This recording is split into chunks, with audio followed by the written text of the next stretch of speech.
Assalamualaikum warahmatullahi wabarakatuh.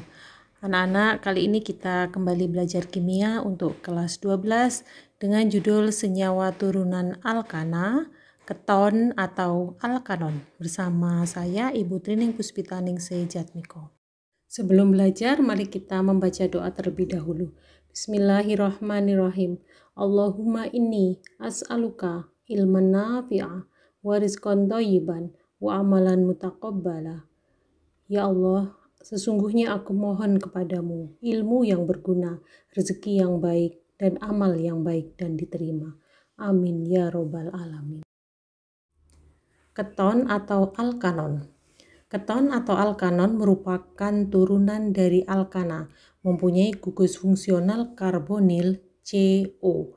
Jadi ini C ikatan rangkap 2 dengan O ya, yang diikat oleh 2 gugus alkil. Rumus umum atau rumus molekul keton adalah CnH2n plus 2O. Berarti ini sama dengan aldehid ya. Rumus umumnya sama dengan aldehid. Rumus struktur keton RCO rangkap 2 R aksen. Nah, ini rumusnya sama dengan yang di atas ini ya. C ikatan rangkap 2 dengan O. Ini sama persis. Atau kadang ditulis RCO R aksen. C ikatan rangkap 2 dengan O bisa diringkas seperti ini. Catatan kita, senyawa keton dimulai dari C3, yaitu propanon. Kalau C-nya 3 prop ya, propanon. Rumus molekul keton sama dengan rumus molekul aldehid, yaitu CnH2nO. Keton dan aldehid merupakan isomer fungsi karena mempunyai rumus molekul sama. Jadi kenapa disebut isomer fungsi? Karena mempunyai rumus molekul yang sama tetapi gugus fungsinya berbeda. Ini disebut dengan isomer fungsi. Struktur keton dengan molimod atau molekul model. Masih ingat ya, kalau hitam karbon, kalau putih hidrogen, kalau merah oksigen. Nah, kita bikin yang seperti ini. Ini C yang paling rendah adalah 3. Ya, C-nya 3. Ini gugus karbonilnya atau gugus fungsinya. CO. C ikatan rangkap 2 dengan O. Posisinya selalu diikat oleh alkil. Alkil di kanan dan alkil di kiri. Ini jumlahnya 3 ya. Ya. Kalau kita buat rantai yang pendek tanpa tangan seperti ini. Ini gugus karbonilnya di tengah. Kemudian ini berarti C-nya 3 hanya 6, O-nya 1. C3H6O. Lalu kalau kita buat rumus strukturnya CH3, CO, ini gugus karbonilnya atau gugus fungsinya, kemudian CH3. Maka kita kasih nama yang di tengah ini keton ya. Nah, ini keton.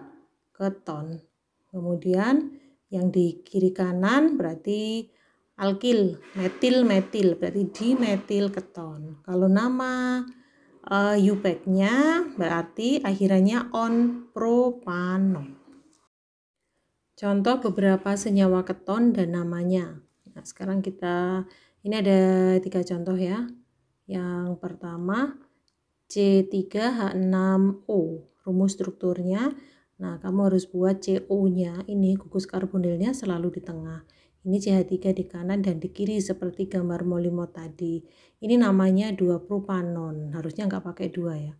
Namanya propanon. Kenapa kok tidak menggunakan angka 2? Karena ini CO selalu di nomor 2, tidak ada nomor yang lain.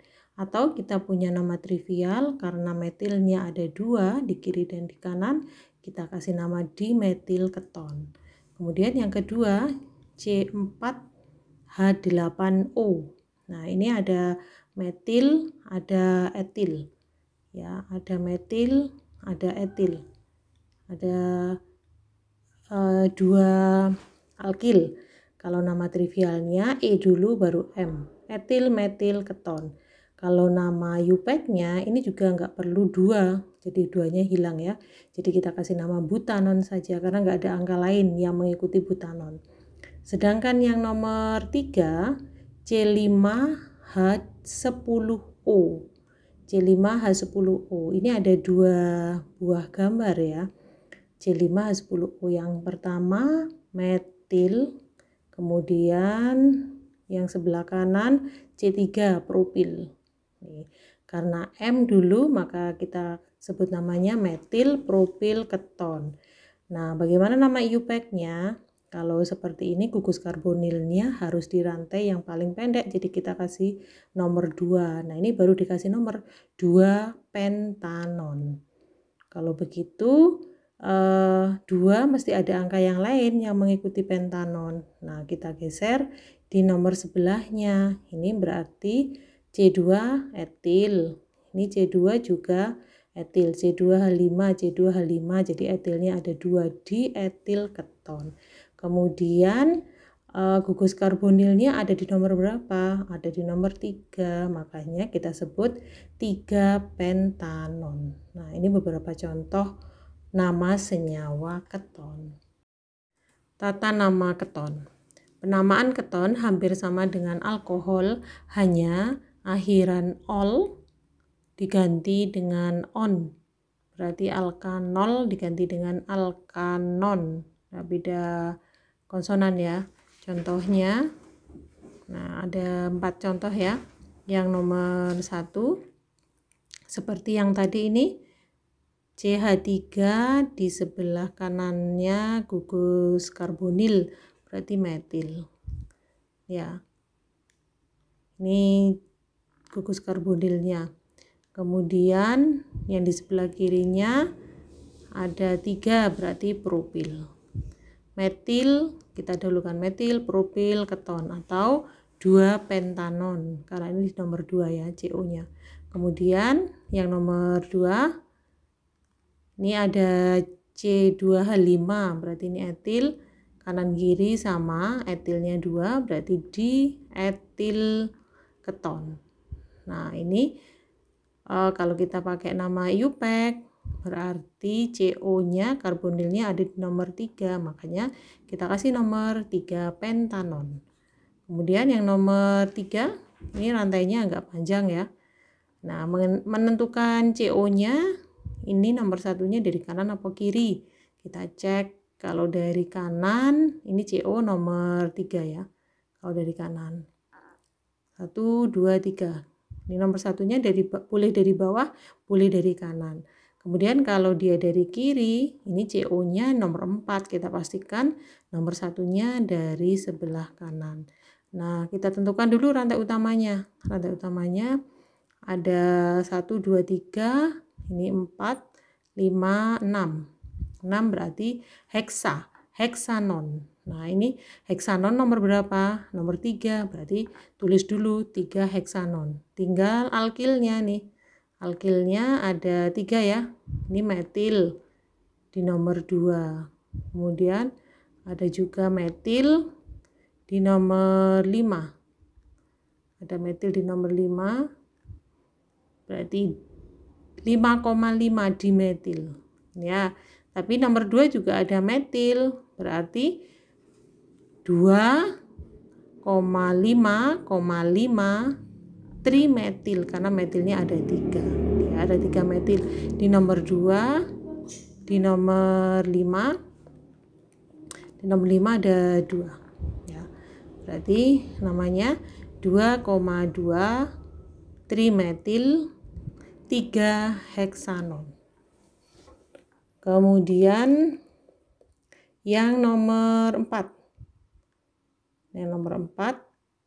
ini ada panjang juga ya, ini rantainya ya, ada C3H7 juga. Nah, sekarang kita tentukan rantai yang terpanjang. Ini kita pastikan karena CO-nya paling dekat dengan yang di sebelah kiri, maka di sebelah kiri ini kita pastikan dia nomor 1 ya, ini nomor 1. Nah, sekarang nomor akhirnya itu yang ke atas atau yang ke kanan. Ternyata kalau ke atas 1, 2, 3, 4, 5, 6 6 ya. Yang ke kanan juga 6, 1, 2, 3, 4, 5, 6, sama-sama 6. Berarti kita buat dia rantai utamanya ke kanan saja karena sama-sama 6. Yang lurus ya, yang lurus 1, 2, 3, 4, 5, 6. Kalau 6 berarti heksa ya, karena onnya di nomor 2 berarti 2 heksanon ya, tinggal menentukan alkilnya. Nih, alkilnya ada C3 berarti propil, ada C2H5 berarti etil. Berarti 3 etil 3 propil ya, 3 etil 3 propil 2 heksanon. Isomer keton. Keton mempunyai isomer posisi karena rumus molekulnya sama, tetapi letak gugus fungsinya berbeda. Nah, ini isomer posisinya keton ya. Jadi karena rumus molekulnya sama, tetapi gugus fungsi atau gugus karbonilnya berbeda. Isomer keton dimulai dari C5H10O. Ini isomer posisi keton dimulai dari C5H10O. Ya, contohnya sebagai berikut. Nah, ini jadi C5H10O untuk keton mempunyai 3 isomer ya. Isomer yang pertama adalah 2 pentanon. Nih, karena onnya di nomor 2 seperti yang tadi ya. Nih, onnya di nomor 2. Kemudian yang kedua kita punya 3 pentanon. Ini onnya ada di nomor 3. Kemudian isomer berikutnya ini jadi isomer rangka ya. Nah, nomor 1 dan 2 ini isomer posisi. Ini nomor 3 isomer rangka karena rangkanya sudah berbeda. Ya, C-nya sudah ada cabang. Ya, jadi rantai utamanya ini. Rantai utamanya butanon. Ya. Butanon, onnya di nomor 2. Terus ada metil. Metil ada di nomor 3 ya. Kalau seperti ini, kita nomor satunya dari kiri. 1, 2, 3. 3 metil, 2 butanon. Ini kok 2 berarti salah ya. Kamu betulin. Ini 3 metil, 2 butanon. Nah, nama yang benar seperti ini. Jadi C5H10O mempunyai 3 isomer. 2 isomer posisi ya, yang ketiga ini isomer rangka. Latihan soalnya, tuliskan rumus struktur isomer dan berikan namanya untuk senyawa C7H14O. Isomer fungsional keton dan aldehid. Isomer fungsional yaitu rumus molekulnya sama, tetapi gugus fungsinya berbeda, gugus fungsionalnya berbeda. Antara aldehid dan keton juga terdapat isomer seperti ini. Kalau aldehid dengan keton mempunyai isomer fungsi, kalau alkohol dengan eter itu mempunyai isomer fungsi. Contohnya untuk senyawa dengan rumus molekul C4H8O, maka rumus struktur yang mungkin sebagai berikut. Nah, ini untuk golongan keton C4 ya. C4 keton itu hanya punya satu rumus struktur ya. Nih, C4 berarti namanya hanya 2 butanon saja. Ini untuk golongan keton. Sedangkan untuk butanal ini karena butanal itu gugusnya COH harus selalu di ujung.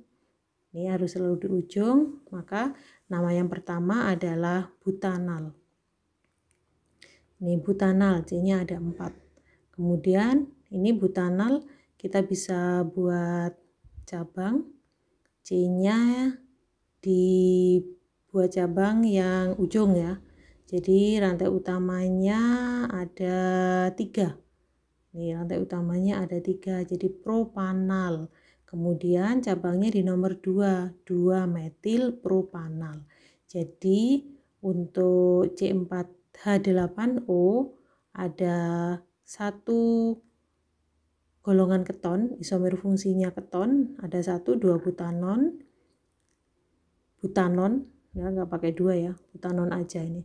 Butanon, tapi untuk golongan aldehid, butanal dan 2 propil, 2 metil propanal. Ada 4 isomer C4H8O. Ada 3 isomer C4H8O, 1 keton dan 2 aldehid. Reaksi yang membedakan aldehid dengan keton. Yang pertama, aldehid ditambah larutan Fehling akan menghasilkan endapan merah bata. Ketika keton ditambah larutan Fehling tidak menghasilkan reaksi. Nah, ini untuk yang pertama kita sudah bahas ya. Kalau aldehid ditambah Fehling dia akan menghasilkan endapan merah bata, tetapi kalau keton direaksikan dengan larutan Fehling itu tidak bereaksi. Ini yang membedakan aldehid dan keton.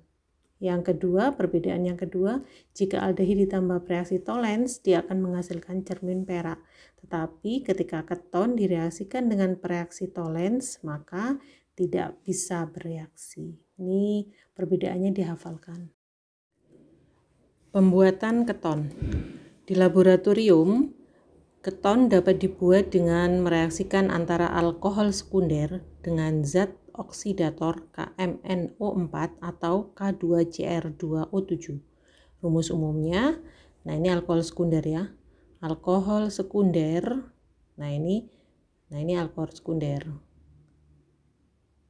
Kemudian dioksidasi. Nah, istilah kita ini dioksidasi, menghasilkan keton. Nah, keton ini ya, RCO. Nah, jadi alkohol sekunder itu kalau dioksidasi menjadi keton plus H2O. Nih, kita bisa membuat keton seperti ini, atau misalnya kita reaksikan ini apa ini? 2 propanol. Ya, OH ada di C yang nomor 2. 2 propanol dioksidasi menjadi propanon plus H2O. Nih, berarti keterangannya kamu ingat alkohol sekunder itu dioksidasi menjadi keton. Dalam skala industri, keton dibuat dengan reaksi oksidasi terhadap alkohol sekunder dengan bantuan katalis tembaga. Contohnya seperti ini. Ini kita masih menggunakan contoh propanol ya. Propanol kalau dioksidasi dengan menggunakan katalis Cu, berarti ini dalam skala industri ya. Dia akan menghasilkan propanon. Reaksi-reaksi pada keton. Yang pertama, reaksi adisi H2. Rumus umumnya, keton ditambah H2 menghasilkan alkohol sekunder. Jadi kebalikannya yang tadi ya. Ini contohnya, kita masih gunakan yang sama ya. Ini adalah propanon.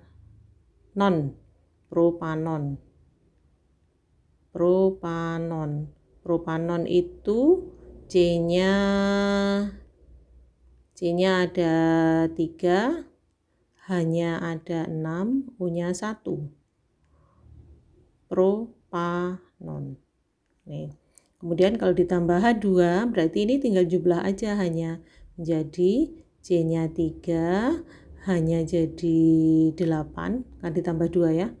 Kemudian O. Nah, dijumlah adisi itu reaksi penjumlahan. Ini menjadi alkohol sekunder 2 propanol. Nah, reaksinya seperti ini. Mudah ya, ini reaksi adisi dengan H2. Yang kedua, reaksi adisi dengan HCN. Rumus umumnya alkanon atau keton. Nih, keton jika ditambah HCN, maka ketonnya ini menjadi alkohol. Kemudian dia hanya masuk ke O ya, hanya masuk ke O, lalu CN-nya dia akan masuk ke C yang mengikat rangkap 2 dengan O ya. Nih, reaksi ini jika dilanjut dengan reaksi hidrolisis, nih hasilnya maka CN-nya ini akan berubah menjadi asam karboksilat COOH plus NH3. Ini reaksi-reaksi yang ada pada keton. Sifat dan kegunaan keton. Yang pertama, alkanon atau keton larut baik dalam air. Propanon atau aseton merupakan senyawa yang banyak kegunaannya. Misal sebagai pembersih cat kuku, mungkin kamu sering menggunakannya ya. Pelarut untuk lilin, plastik, dan sirsak. Sebagai pelarut untuk selulosa asetat dalam pembuatan rayon. Alkanon yang berbau harum untuk campuran parfum dan kosmetik. Jadi kok sering merasakan parfum itu kok baunya harum, begitu juga dengan kosmetik ini ternyata ada campuran ketonnya ya. Kemudian catatan kita, apa sih perbedaan aldehid dengan keton? Nah ini penting ya, aldehid dengan keton. Kalau yang pertama perbedaannya, aldehid dapat mereduksi larutan Fehling. Fehling itu CuO membentuk endapan merah bata. Biasanya gitu ya, ada endapan merah atau endapan merah bata. Endapan merah batanya itu Cu2O. Kemudian kalau keton sebaliknya, dia tidak dapat mereduksi Fehling CuO dan tidak dapat membentuk endapan merah Cu2O. Jadi kalau aldehid direaksikan dengan Fehling bisa membentuk endapan merah, tapi kalau keton direaksikan dengan Fehling tidak dapat membentuk endapan merah. Yang kedua, aldehid dapat mereduksi larutan tolens Ag2O. Larutan tolens ini Ag2O membentuk endapan cermin perak. Ya, jika aldehid direaksikan dengan tolen dapat membentuk cermin perak, tetapi kalau keton tidak dapat membentuk endapan cermin perak jika direduksi dengan tolens. Nah, ini catatan yang harus kalian hafalkan. Alhamdulillah sementara materi kita cukupkan sampai di sini dan bersemangatlah dalam menuntut ilmu seperti matahari yang tidak pernah lelah menyinari bumi. Ya insya Allah apa yang kita niatkan hanya untuk Allah memberikan manfaat yang banyak untuk kita. Ibu akhiri, Assalamualaikum warahmatullahi wabarakatuh.